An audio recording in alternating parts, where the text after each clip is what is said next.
বানি ইসরাইলের জালিলুল কদর নবী হযরত মুসা আলাইহিস সালাতু ওয়াস সালাম তুর পাহাড়ে যখন যাচ্ছিলেন, একটি জঙ্গলের পার্শ্ব দিয়ে অতিক্রম করে যখন তুর পাহাড়ে যাচ্ছিলেন, মুসা নবী তাকায় দেখে একজন ব্যক্তি জঙ্গলের ভিতরে আছে, আর ওই লোকটার দেহের ভিতরে বল্লায় কামড়ায়, বল্লা তথা বিমরুলে কামড়ায়। ওই লোকটাকে যতবার বিমরুল বা বল্লায় কামড়ায় গো, লোকটা ততবার আমার আল্লাহর প্রশংসা করে। লোকটাকে বল্লায় কামড়ায়, লোকটা তখন বলে সুবহানাল্লাহ, আলহামদুলিল্লাহ, আল্লাহু আকবার, আমার আল্লাহ পবিত্র। ওই লোকটা যতবার বল্লায় কামড়ায় ততবার আমার আল্লাহর প্রশংসা করি। মুসা নবী বড় আশ্চর্য হয়ে গেলেন। আরে মুমিন, মুসা নবী আশ্চর্য হইয়া ওই লোকটাকে জিজ্ঞাসা করেন, আপনাকে বল্লায় কামড়াচ্ছি আর আপনি বারবার বারবার কেন আল্লাহর প্রশংসা করতেছেন? এভাবে কত বছর যাবত আপনি আল্লাহর প্রশংসা করতেছেন? লোকটা জবাব দিয়া কয়, মুসা, কত বছর? 1-2 বছর না, আজকে প্রায় 400 বছর হয়ে গিয়েছে। 400 বছর যাবত আমাকে বল্লায় কামড়ায়, যতবার বল্লায় কামড়ায় গো ততবার আমি আমার আল্লাহর প্রশংসা করি। আরে মুমিন, একটু চিন্তা করে দেখো না, ওই মানুষটা আমার আল্লাহকে কত বেশি ভালোবাসি। আমার আল্লাহ তাকে কি কঠিন পরীক্ষা দিলেন, বল্লায় কামড়ায় আর প্রশংসা করি। মুসা নবী বুঝতে পারলেন এই লোকটা সাধারণ কোনো লোক না, নিঃসন্দেহে এই লোকটা বড় আল্লাহ বলা, তাতে কোনো সন্দেহ নাই। এত বছর যাবত লোকটাকে বল্লায় কামড়ায় আর লোকটা আল্লাহর প্রশংসা করি। মুসা নবী ডাক দিয়া কয়, আপনি তো তাহলে আল্লাহর একজন নেক বান্দা, আপনার মনের কোনো চাওয়া পাওয়া আছে কিনা একটু বলেন না, মনের চাওয়া পাওয়া থাকলে আমি পূর্ণ করার চেষ্টা করব। আরে মুমিন, আরে মুমিন, লোকটা ডাক দিয়ে বলে, আমার মনের ভিতরে 2টা চাহিদা। 1 নাম্বার চাহিদা হলো জামানার শ্রেষ্ঠ নবী মুসার সাক্ষাৎ আমি চাই। মুসাকে আমি দেখতে চাই। এই বানি ইসরাইলের সবচাইতে দামি নবী মুসার সঙ্গে যদি আমার সাক্ষাৎ হয়ে যায় গো, তাহলে আমার একটা চাহিদা পূর্ণ হয়ে গেল। দ্বিতীয় আর একটা চাহিদা, ওই যে সামনে একটা কুয়া আছে, কুয়া, এই কুয়ার পানি প্রচন্ড ঠান্ডা, ওই কুয়ার ভিতর থেকে ঠান্ডা গ্লাস পানি আমি পান করতে যাই। মুসা নবী তিনি আর তার পরিচয় দিলেন না। মুসা নবী মনে মনে ভাবতেছে তাহলে তার দুটো আশা এই মুহূর্তে পূরণ হতে যাচ্ছে। মুসা নবী ডাক দিয়ে বলে, ঠিক আছে, আমি যাই আপনার জন্যে, আমি পানি নিয়ে আসি। পানি নিয়ে আসার পরে মুসা নবী যখন পানি আনতে গেলেন, আইসা দেখেন আশ্চর্য ঘটনা, লোকটাকে কে যেন হত্যা করে ফেলছে। শুধু হত্যা করেছে তা না রে মুমিন, হত্যা করে 2 টুকরা করেছে দেহ। দেহ একদিকে, মাথা আর একদিকে। মুসা নবী বড় আশ্চর্য হয়ে গেলেন। 2 দিকে তার বডি, দেহ হত্যা করে কে যেন আলাদা করে দিচ্ছে। মুসা নবী তো সাধারণ কোন নবী না, আর রাগী নবী ছিলেন, তার দেহে রাগ উঠে গেল। হযরত মুসা নবী তিনি যখন রাগ করতেন গো, মুসা নবীর মাথার মাঝখান দিয়ে রাগ করার সাথে সাথে চুল বেদ হয়ে দাঁড়ায়া থাকতো। এত রাগী নবী ছিলেন মুসা নবী। আরে হযরত মুসা নবী এত রাগী নবী, মুসা নবীর কাছে হযরত আজরাইল মালাকুল মউত যখন আসছিল, আসার পরে মালাকুল মউত আজরাইলকে মুসা নবী এমন একটা থাপ্পড় মেরেছে, চোখ আলাদা করে ফেলেছে।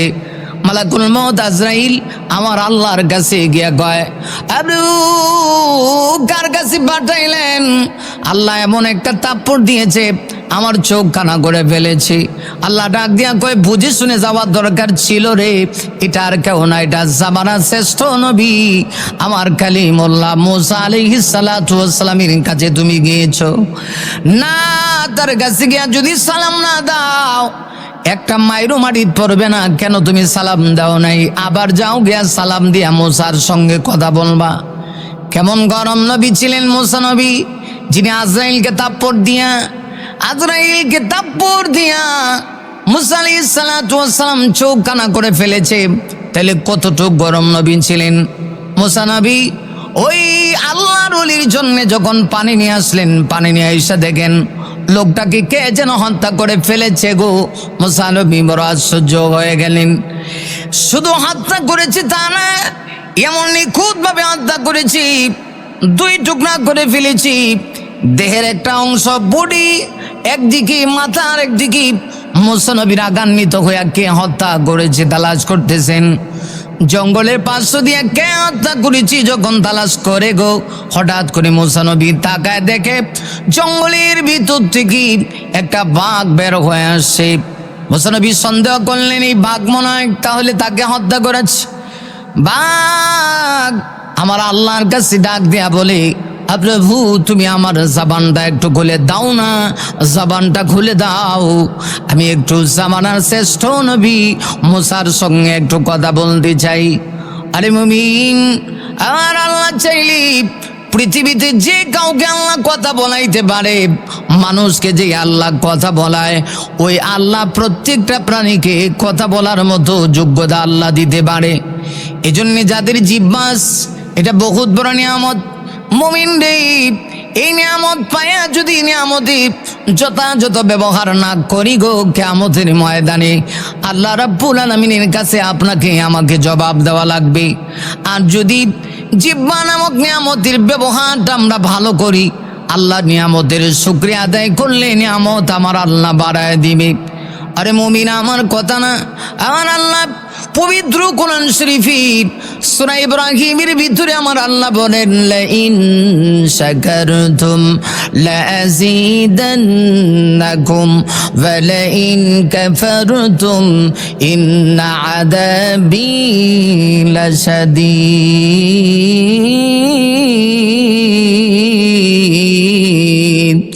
আরে মুমিন, আমার আল্লাহ বলেন, লাইন শাকারতুম, ও দুনিয়ার মানুষ, তোমরা যদি আমি আল্লাহর দেওয়া নিয়ামত পাওয়ার পরে নিয়ামতের শুকরিয়া করো, লাযীদান্নাকুম, অবশ্যই অবশ্যই আমি আল্লাহ আমার নিয়ামতকে বাড়ায় দিব।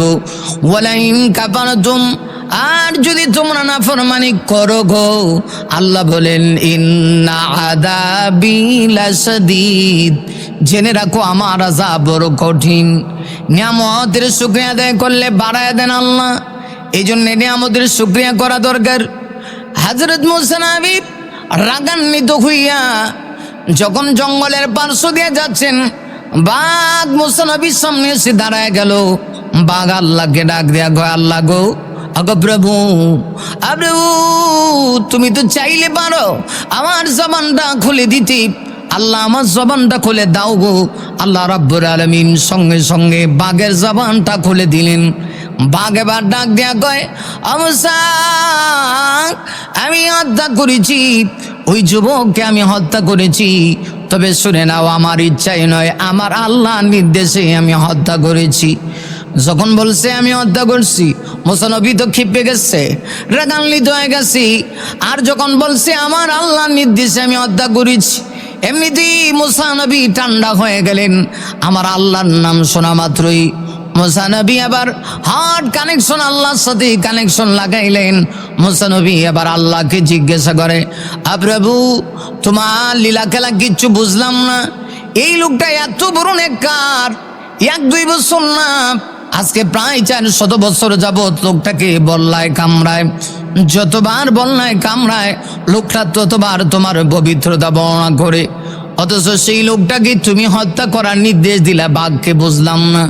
আমার আল্লাহ ডাক দিয়ে কয়, মুসারি, আমার কোনো কাজ হিকমতের বাহিরে না রে মুসা, আমি এমনি এমনি হত্যা করার জন্য নির্দেশ দিই নাই। এর কারণ কি, তুমি যখন লোকটাকে জিজ্ঞাসা করছিলা তোমার মনের কোনো চাওয়া পাওয়া আছে কিনা বলো না, তুমি যে এত বছর যাবত আল্লাহর প্রশংসা করো, লোকটা তখন চাইলে আমার কাছে চাওয়ার কথা না, লোকটা বড় নাফরমান, আমার কাছে চাইলো না, তোমার কাছে বললো। তার চাহিদা 2টা, 1 নাম্বার জামানার শ্রেষ্ঠ নবী মুসার সাক্ষাৎ সে চায়, সে মুসা নবী তোমার সাক্ষাৎ চায়, অথচ সে আমাকে আমার সঙ্গে সাক্ষাৎ চাইলো না, আমাকে দেখতে চাইলো না, আমার দিদার চাইলো না। আমার দিদার চাইলে আমি আল্লাহ তাকে আমার দিদা দিতাম। নসিব বড় খারাপ রে মুসা, আমি বড় রাগান্বিত হয়েছি, কারণ আমি তাকে 1-2 বছর না 400 বছর যাবত বন্যায় তাকে কামড়ায়। এই কামড়ানো অবস্থায় আমি আল্লাহ তার রিজিকের ব্যবস্থা করি, আমি তার খাবারের ব্যবস্থা করি। আমি আপনাদের কাছে জানতে চাই রিজিকের মালিক কে? আরে মুমিন, আমার আল্লাহ পবিত্র কোরআন শরীফের সূরা হুদের ভিতরে আমার আল্লাহ বড় চমৎকার করে আমার আল্লাহ বলেন, ওয়ামা বিন দাব্বাতিন ফিল আরদি ইল্লা আলাল্লাহি রিজকুহা ওয়া ইয়ালামু মুস্তাকাররাহা ওয়া মুস্তাওদাআহা কুল্লুন ফি কিতাবিন মুবিন। আরে মুমিন, আমার আল্লাহ বলেন জমিনে এমন কোন বিচরণশীল প্রাণী নাই যে প্রাণীর রিজিকের ব্যবস্থা আমি আল্লাহ রাব্বুল আলামিনের পক্ষ থেকে করা হয় না। এই পৃথিবীতে যত প্রাণী আছে সকল প্রাণীর রিজিকের ব্যবস্থা আমার আল্লাহ করি। এমনকি একটা পাখি যখন তার গাছে ডাল থেকে বের হয়ে যায়, পাখি জানে না তার রিজিক কোথায় আছে। কোনো পাখি না খেয়ে আবার তার জায়গায় ফিরে আসে না, সবাই পেট ভরে খেয়ে তার ডালে আবার ফিরে আসে। আল্লাহ বলেন একটা পাখি রিজিকের ব্যবস্থাও আমি আল্লাহ করি, অথচ তোদের কোনো কিছুর প্রয়োজন হইলে আমার কাছে যাস না। আল্লাহ ডাক দিয়ে কয়, মুসা রে, ও মুসা, 400 বছর সে আমার এই কঠিন পরিস্থিতি আমার পবিত্রতা বর্ণনা করেছে, এটা তার নিজস্ব যোগ্যতা নয় রে মুসা। আমি আল্লাহ তাকে আমার প্রশংসা করার যোগ্যতা দিয়েছি, আর 400 বছর পর্যন্ত আমি আল্লাহ তাকে খাওয়ার ব্যবস্থা করেছি। কিন্তু সে বর্ণনা ফরমান, আমি আল্লাহকে দেখতে চাইলো না, তোমাকে দেখতে চাইলো। আমি বড় কষ্ট পেয়েছি। 2 নাম্বার, তার আশা পানি খাবি, ঠান্ডা পানি যদি খাইতে হয় আমি আল্লাহ তাকে এতদিন রিজিকের ব্যবস্থা করে দিয়েছি। আমার কাছে চাবি, আমি আল্লাহ অবশ্যই তাকে রিজিকের ঠান্ডা পানি দিয়ে তার রিজিকের ব্যবস্থা করে দিব। পানি তৃষ্ণা আমি আল্লাহ নিবারণ করে দিব, কিন্তু আমার কাছে চাইল না। এজন্য আমি তার প্রতি রাগান্বিত হয়ে বাঘকে হুকুম করেছি, বাঘ যেন তাকে হত্যা করে ফেলে, বাঘ যেন তাকে 2 টুকরা করে ফেলে। মুসা নবী সাথে সাথে বুঝতে পারলেন, ডাক দিয়ে বলেন, আল্লাহ গো, আপনার হিকমত বোঝা বড় কঠিন, কারণ আমার আল্লাহ যা করে হিকমতের বাহিরে কোনো কিছু করে না। আরে মুমিন, আসলে এজন্য বলছিলাম আল্লাহ রাব্বুল আলামিন পৃথিবীর মানব জাতিকে মাঝে মধ্যে নিয়ামত দিয়ে আমার আল্লাহ মাঝে মধ্যে পরীক্ষা করে বান্দা নিয়ামত পেয়ে আমার শুকরিয়া আদায় করে কিনা। যদি নিয়ামত পেয়ে বান্দা যদি আল্লাহকে স্মরণ না করে আল্লাহ তার প্রতি রাগান্বিত হয়।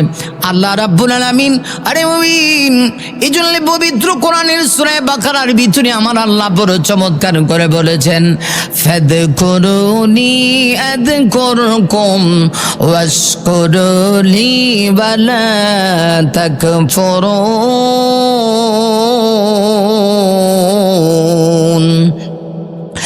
আমার আল্লাহ বলেন, ফাদকুরুনি, বান্দা অতঃপর তোমরা যদি আমাকে স্মরণ করো, আযকুরকুম, আমি আল্লাহ তোমাদেরকে স্মরণ করব, ওয়াশকুরুলি, আর যদি তোমরা আমার নিয়ামত পেয়ে নিয়ামতের কৃতজ্ঞতা আদায় করো, আমি নিয়ামত তোমাদের জন্য আরো বাড়িয়ে দেব। ওয়ালা তাকফুরুন, সাবধান তোমরা আমার নাফরমানি করো না, অকৃতজ্ঞ হয়ে যাও না, কারণ অকৃতজ্ঞ বান্দার সঙ্গে আমার আল্লাহ নাই। আমার নিয়ামতের শুকরিয়া করো, যদি নিয়ামতের শুকরিয়া কদর জামি করতে পারো, আল্লাহ রাব্বুল আলামিন বলেন অবশ্যই আমি আমার নিয়ামত তোমাদের জন্য বাড়িয়ে দেব। বনি ইসরাইলের নবী মুসা আলাইহিস সালাতু ওয়াস সালামকে আল্লাহ রাব্বুল আলামিন নবী বানায় শুধু পাঠিয়েছিলেন তা না, মুসা নবী তার জাতিকে অনেক বোঝানোর জন্য চেষ্টা করেছে, কিন্তু মুসা নবীর এই জাতির মানুষগুলি বড় নাফরমান ছিল। মুসা নবীর কথা বনি ইসরাইল জাতিরা শুনত কম। এমনকি এই জাতির একটা অভ্যাস ছিল, এই জাতি বড় বেশি গারোয়া জাতি ছিল। মুসা নবী যদি বলতেন ডান দিকে যাও, ওরা বাম দিকে যাইতো। অথচ আল্লাহ রাব্বুল আলামিন আরে ওই এদেরকে আসমান থেকে আমার আল্লাহ রিজিক দিয়েছিলেন, মান্না সালওয়া দিয়েছিলেন। দেওয়ার পরেও আসমান থেকে রিজিক প্রাপ্ত হইয়া ওই বানি ইসরাইল জাতি ওরা মুসা নবীর সঙ্গ দিল না, মুসা নবীকে নবী হিসেবে মানল না। এ জাতি বড় বর্বর জাতি ছিল, নির্লজ্জ জাতি ছিল, এরা গারোয়া জাতি ছিল। মুসা নবী যদি বলতেন একটা, ওরা তখন বলতো আরেকটা। এরকম খারাপ জাতি, বর্বর জাতি ছিল এই বানি ইসরাইল জাতি। বানি ইসরাইল এই জাতি আজও পর্যন্ত গোটা পৃথিবীতে তারা সারা পৃথিবীর মানুষদেরকে আজও পর্যন্ত কষ্ট দিচ্ছে। এই জাতির মানুষগুলি, এই ইহুদিরা, এই খ্রিস্টানেরা ইসলামের দুশ্মন, কোরআনের দুশ্মন। আমার কথা না রে মুমিন, আরে মুমিন, আমার আল্লাহ আজ থেকে প্রায় 1400 বছর পূর্বে আমার আল্লাহ বলেছেন, ইয়া আইয়ুহাল্লাযীনা আমানু লা تتخذوا اليهود والنصارى أولياء بعضهم أولياء بعض ومن يتولهم منكم فإنه منهم إن الله لا يهدي القوم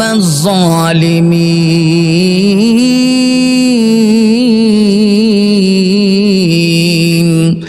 আরে মুমিন, আমার আল্লাহ বলেন, হে ইমানদারেরা, দুই জাতির সঙ্গে তোমাদের কোনো বন্ধুত্ব হতে পারে না। একটা হলো ইহুদিবাদ, 2 নাম্বার হলো খ্রিস্টানবাদ। বাদুহুম আউলিয়াউ বাদ, আল্লাহ বলেন এরা একে অপরের বন্ধু, পরস্পরের বন্ধু। ইয়ার পুরো শেষ না, আমার আল্লাহ বলেন, ওয়ামান ইয়াতাওয়াল্লাহুম মিনকুম ফাইন্নাহু মিনহুম।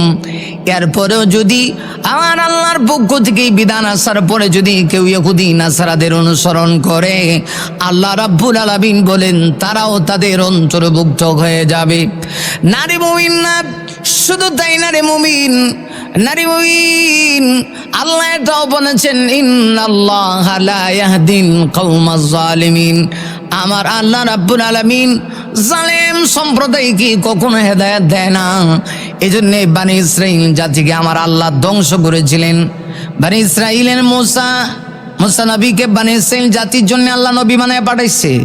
1-2000 পয়গম্বর নয়, বানি ইসরাইলে আমার আল্লাহ 70,000 নবী পাঠাইছে। মুসা আলাইহিস সালাতু ওয়াস সালামকে আল্লাহ পাক মুজিজা দিয়েছিলেন। মুজিজা দিয়েছিলেন কি? মুসা নবীর হাতের লাঠিটা একটা মুজিজা ছিল। হাতের লাঠি যখন তিনি জমিনে ফেলে দিতেন, সেটা বিশাল বড় সাপে পরিণত হয়ে যাইত। এটা মুসা নবীর একটা জীবন্ত মুজিজা। আল্লাহ রাব্বুল আলামিন সম্মানিত সুধী, এই মুজিজা আমার আল্লাহ পাক মুসা নবীকে দিয়েছিলেন। আমার আল্লাহ সেই কথা না পবিত্র কোরআন শরীফের সূরা তাহার ভিতরে আমার আল্লাহ বড় চমৎকার করে আমার আল্লাহ বলেন, ওয়া মা তিনকা বিয়ামিনিকা ইয়া মূসা ক্বালা হিয়া আসায়া আতাওয়াক্কাউ আলাইহা ওয়া আগুসু বিহা আলা গনামি ওয়া লিয়া ফিহা মাআরিবু উখরা।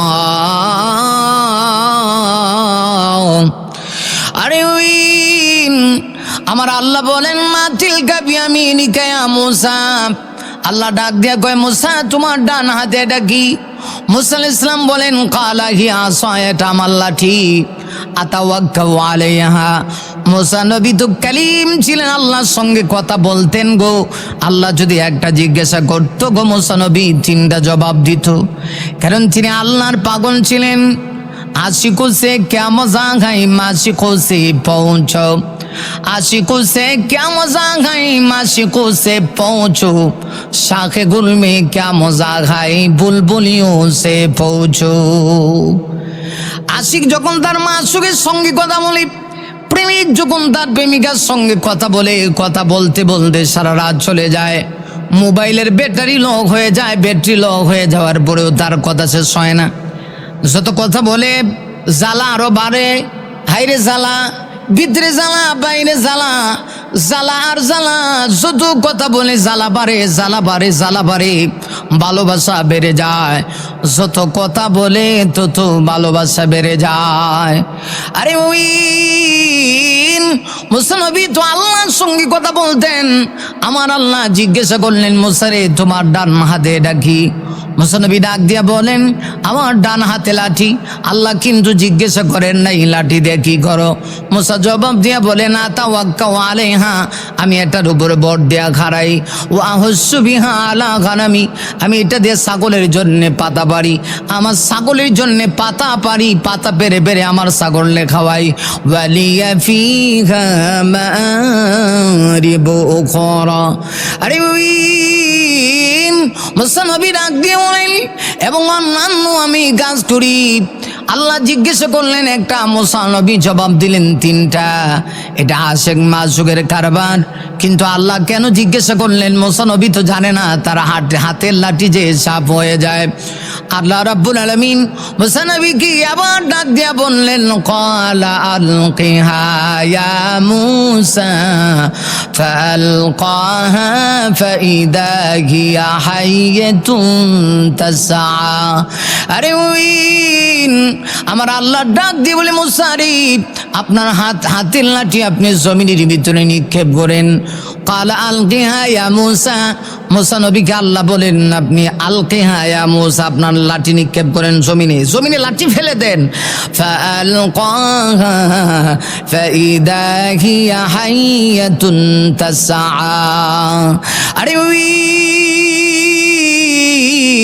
মুসা নবী যখন জমিনের ভিতরে লাঠি নিক্ষেপ করছি, এমনিতেই মুসা নবী তাকায় দেখে ফাআলকাহা ফাইদা হিয়া হাইয়াতুন তাসআ।